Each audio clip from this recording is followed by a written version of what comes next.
20 বছর ধরে এক কৃষক তৈরি করেছেন 7.5 কিলোমিটারের জার্মান পতাকা। এর জন্য তাকে বিক্রি করতে হয়েছে 20 শতক জমিও। ইচ্ছা 2030 সালের মধ্যে 10 কিলোমিটার দীর্ঘ জার্মানির পতাকা তৈরি করার। অনেক আগে এক জটিল রোগে আক্রান্ত হন মাগুরার কৃষক আমজাদ হোসেন।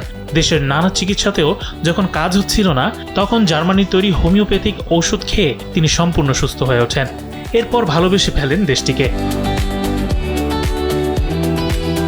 মাগুরা পৌরসভার ঘোড়ামারা গ্রামের বাসিন্দা আমজাদ হোসেন পেশায় একজন সাধারণ কৃষক। তিনি গত 20 বছর ধরে প্রতি বিশ্বকাপেই তৈরি করে আসছেন জার্মানির বিশাল আকৃতির পতাকা।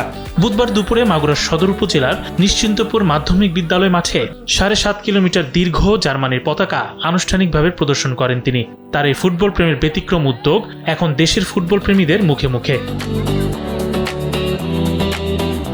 2004 থেকে 5 সালের দিকে আমজাদ হোসেন এক জটিল রোগে আক্রান্ত হন। এরপর জার্মানির তৈরি হোমিওপ্যাথিক ঔষধ খেয়ে তিনি সম্পূর্ণ সুস্থ হয়ে ওঠেন।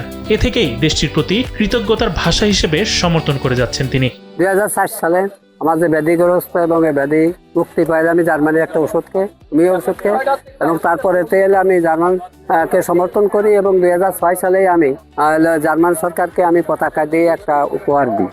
কিন্তু তখন আমার এই ব্যাপারটা তেমন হাইলাইট হয় নাই। 10 সালেও হয় নাই, কিন্তু 14 সালে এসে 3.5 কিলো পতাকার মাধ্যমে হলে আমি বিশ্বকাপ জয় করি এবং তারপরেতে আমি 18, 22 এবং এই 26 তিনবারই এলে আমি পতাকায় 1 কিলো 2 কিলো এভাবে বাড়াইয়ে 7.5 কিলো পতাকা বানাইছি। তবে এই উদ্যোগ চালিয়ে যেতে তাকে নানা আর্থিক সংকটের মুখোমুখি হতে হয়েছে। 2014 সালে পতাকা তৈরির খরচ জোগাতে তিনি 20 শতক জমি বিক্রি করেন। ওই বছর প্রায় 5 লাখ টাকা ব্যয় হয়েছিল বলে জানান তিনি। আমার সমস্যা প্রথমে আমি 30 শতক জমি বিক্রি করেছি, আর তারপরে এসে এখন 4 বছর পর যে 1 লক্ষ 1.5 লক্ষ টাকা দেয়, এটা আমার বাড়িতে সংসারেতে আমি এটা খরচ করি। ভবিষ্যতে সুস্থ থাকলে 2030 বিশ্বকাপ উপলক্ষে 10 কিলোমিটার দীর্ঘ জার্মানির পতাকা তৈরির আশা তার।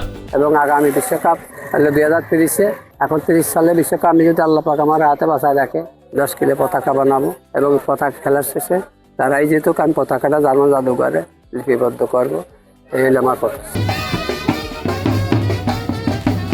ইমাম শরীফ, কালবেলা।